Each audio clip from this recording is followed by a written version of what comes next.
दोस्तों, नालंदा विश्वविद्यालय के बारे में आपको ये तो पता है कि खिलजी के द्वारा इसे पूरी तरह से नष्ट किया गया था। आइए दोस्तों, नालंदा विश्वविद्यालय के बारे में आज हम आपको कुछ नया बताते हैं, जिसके बारे में शायद ही आप जानते होंगे। दोस्तों, आपको ये तो पता ही होगा कि ये एशिया का सबसे बड़ा विश्वविद्यालय था और यहाँ पर 10,000 से अधिक विद्यार्थी लगभग 108 विषयों का अध्ययन करते थे और उन विद्यार्थियों को पढ़ाने के लिए लगभग 1600 शिक्षक मौजूद थे। दोस्तों, इस विद्यालय की सबसे अच्छी बात ये थी कि यहाँ पर मौजूद प्रत्येक छात्र से किसी भी तरह का निःशुल्क नहीं लिया जाता था, अर्थात दोस्तों उनसे किसी भी तरह की फीस नहीं ली जाती थी। उन्हें बिल्कुल फ्री पढ़ाया जाता था और उनके खाने पीने रहने का इंतजाम, प्रत्येक चीज का इंतजाम विश्वविद्यालय के द्वारा ही किया जाता था। दोस्तों, आपको बता दें, विश्वविद्यालय के पास अब ये सोच रहे होंगे आप कि उनके पास पैसा कहाँ से आता था जब वह विद्यार्थियों से पैसा नहीं लेते थे। दोस्तों, आपको बता दें,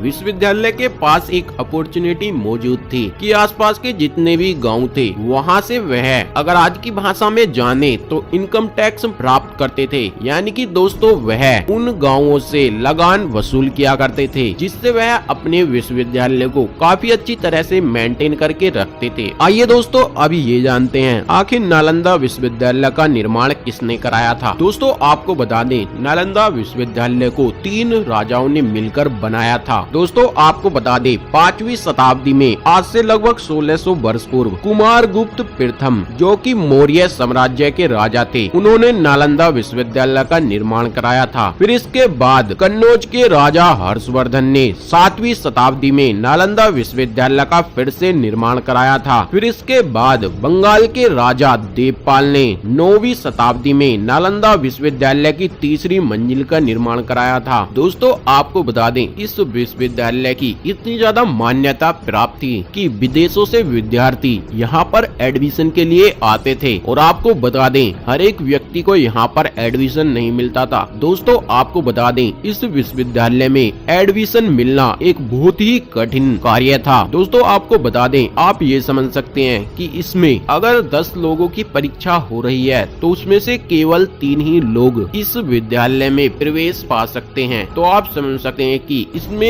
एडमिशन लेना कितना ज्यादा मुश्किल होता होगा। दोस्तों, आपको बता दें, नालंदा विश्वविद्यालय 9वीं शताब्दी से 12वीं शताब्दी तक दुनिया भर में खूब प्रसिद्धि मिली। लेकिन दोस्तों, आपको बता दें, मुस्लिम आक्रमणकारी खिलजी ने 1199 ईस्वी के आसपास यहाँ पर हमला कर इसे पूरी तरह से नष्ट कर दिया था। विक्रमशिला की तरह इसके पुस्तकालय को भी आग लगा दी थी। बताया जाता है कि पुस्तकालय में इतनी किताबें और पांडुलिपियां थी कि लगभग 4 महीने से अधिक यहाँ पर आग जलती रही थी। दोस्तों, आग इतने लंबे समय तक जलने का एक कारण ये भी था क्योंकि जिस तरह का आज का कागज पुस्तक का हमारी का होता था, उस समय ऐसा कागज उस पुस्तक का नहीं होता था। दोस्तों, उस समय पुस्तक का कागज एक बहुत ही मोटा होता था और एक बहुत ही ठोस होता था, जिसके कारण आग एक बहुत ही लंबे समय तक उसमें लगी थी। दोस्तों, आपको बता दें, कहा जाता है कि ऐसा करने में खिलजी ने लगभग 1000 से ज्यादा बौद्ध भिक्षुकों को जिंदा जला दिया था और करीबन इतने ही भिक्षुकों के सिर काट दिए थे। खिलजी ने भारतीय ज्ञान भंडार को नष्ट करने के साथ ही भारतीय सभ्यता संस्कृति को नष्ट करने में मुस्लिम आक्रमणकारियों का बहुत ही बड़ा हाथ रहा है। दोस्तों, अब जब इसकी खुदाई की गई तो 14 हेक्टेयर में इस विश्वविद्यालय के